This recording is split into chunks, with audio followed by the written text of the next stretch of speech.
Brr, brr, brr, brr, brr. Brr, brr, brr, brr, brr, brr, brr. Brr, brr, brr, brr, brr, brr, brr, brr. I saw the Batman today.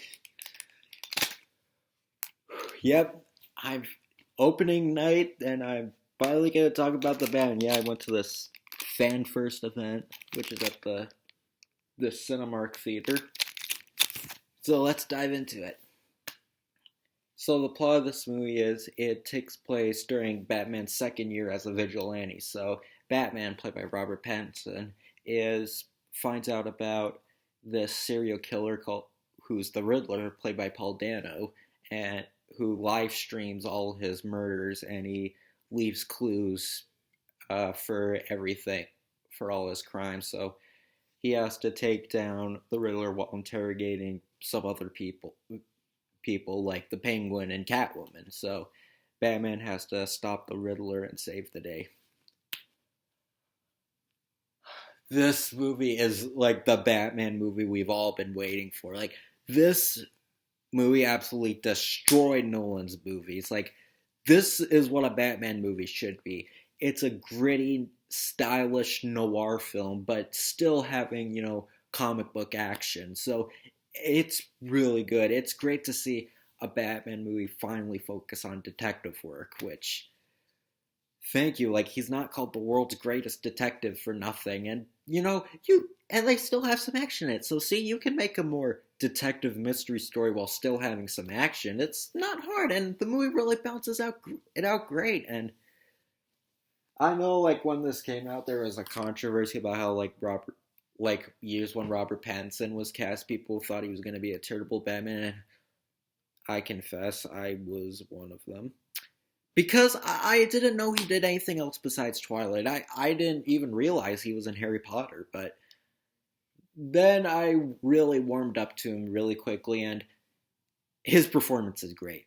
It's he is great as Batman. To all the people who still doubted him after the trailers, you're gonna be blown away. Like he, if he were to play any superhero, I think Batman would be great because Robert Pattinson definitely looks like he would play Batman. Like I can see him as Batman more than someone like Superman or Spider Man or the Flash or I don't know, like Deadpool.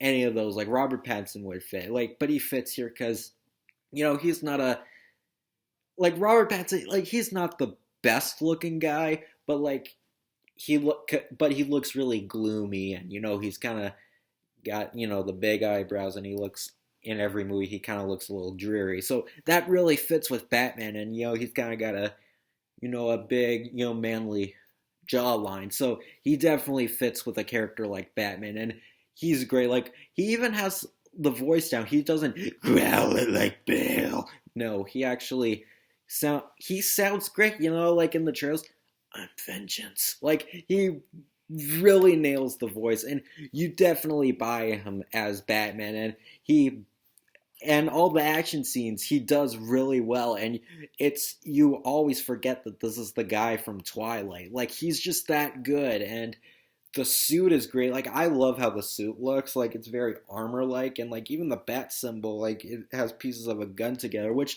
that's a really inventive touch. I mean, I don't know every Batman story in existence, so I'm not sure if that was inspired by something or if that was just a choice they made for the movie. But either way, I thought it was a great detail. And even the supporting cast, like Andy Serkis as Alfred, like, yeah, you would think like what, the guy who plays Gollum as Alfred, like that's not gonna work. But yeah, I thought he worked great. And since this Batman's younger, it makes sense for Alfred to be not quite as old as he is normally depicted, like because Andy Serkis, like he's definitely younger than like Michael Goff or Michael Caine or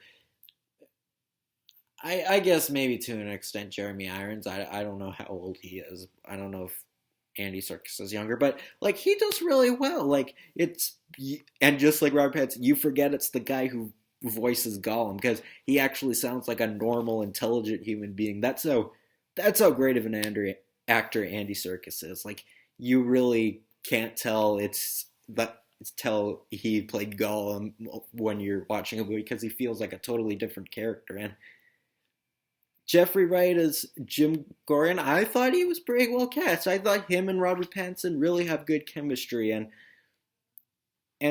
like the detective aspect, like it's great. Like it's very noir driven, and it really has a noir style. Like it feels like a thriller. It kind of almost has horror vibes a little bit. Like the Riddler is terrifying in this movie. Like even though I would have preferred it if he actually looked more like the Riddler and less, uh, I don't know, like he looked less like a creepy pasta character. But like I didn't mind the look of him. Like he definitely the fact that he was a serial killer and he was inspired by the Zodiac killer, which if you don't know, somehow don't know, that's a famous unsolved murder mystery case of a murderer called the Zodiac Killer. And I think it was an interesting touch for him, and like the mask that hides his face, and he live streams all his murders. Which yeah, like this isn't connected to the DCU, so if you didn't know, but like so it makes sense because like a lot of the stuff is very modern in this movie, so obviously it's not a prequel to Batman vs Superman. So they were really consistent with what they were going with, and even Catwoman. I actually like that they didn't portray Catwoman as just a one-sided villain. Like I think what who played Catwoman? Kravitz, I think is her name. Yeah, her and Robert Pattinson have great chemistry. Like even sometimes, Batman can't decide like if he wants to side with her or not. Like when you saw in the trailer when like Alfred asks, "Is she a new friend of yours?" and he says, "I'm not so sure." Like it really says a lot. Like unlike the Nolan movies, they don't explain and draw out everything. No, like it actually takes time for the quiet moments, and like the dialogue's very vague, so it leaves you to think. So I like that this movie didn't really antagonize Catwoman and make the whole thing one-sided. Like she's technically not a villain, but she has a different morality than Batman, so it works. And even Colin Farrell as the Penguin, I still can't believe that's Colin Farrell. Like it looks nothing like him. Like the makeup was absolutely great. Like you know what? If this movie doesn't get an Oscar nomination for Best Makeup, then I don't know what the Oscars is thinking. But it's great. He's not in the movie that much, though. Like, he's kind of more just a plot device. Like, I won't reveal anything, but, like, if you see the movie, you'll know what I'm talking about. Like, but when he's there, he's good. And, he's not like a disfigured bird monster like in Burton's movies. Like, even though, as much as I love the Burton movies, but like this Penguin's definitely more accurate, and he has the feeling of a mob boss. And I really liked the direction they were given, and like the settings and stuff. Like I heard like this movie was partially filmed in England when it started, but then because of COVID, they had to do it in a studio, so they wouldn't be as public. And yeah, it looks great. Like they didn't go with a realistic setting. Like they went very stylish, and I really like that. And the action is great. Like it's not specifically noir driven. Like it's not just a murder mystery because like that would be a little boring after a while. Like the action is definitely very great, and Robert Pattinson, like definitely fits that suit pretty well. You know, um, he's very agile, and you can definitely see him in this part. It's like really like when you see this movie, you're going to be blown away how good Robert Pattinson is. Like he's definitely got the voice down, and he definitely has the look of Batman, like of a younger Batman, and he's just great. It's if you love Batman, you'll definitely love this movie, and I think it's worthy of. Hang on, my sorry about that. My battery is low.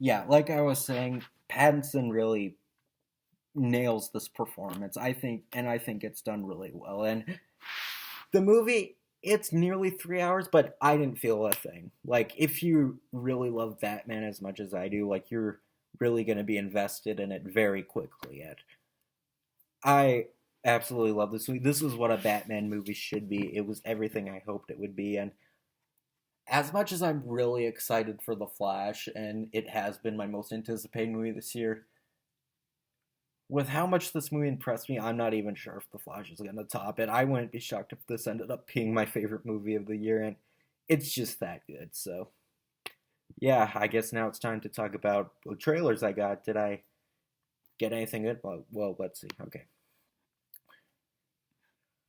I got The Lost City. Yeah, I've been getting this trailer a lot this year. It looks fun. Sandra Bullock and Channing Tatum. It's about like uh Sandra Bullock's this writer who wrote this story, and Channing Tatum's the guy. Like he poses for the front of the book because he's supposed to pose like make it look like he's the main character. So he tries to be the main character, and it looks fun.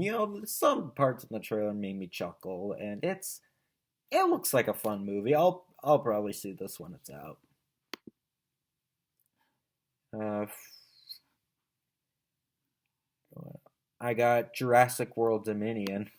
I do like the other Jurassic Park movies and the two Jurassic World movies. I'm definitely seeing this, and it's definitely great seeing the cast of the old Jurassic Park movies back, reuniting with the new cast, and it looks like a lot of fun. It's definitely, I'm not sure if it'll be one of my favorites of this year, but who knows? Maybe I'll love it. So yeah, it definitely looks like a fun time at the movie. So I'm definitely looking forward to it.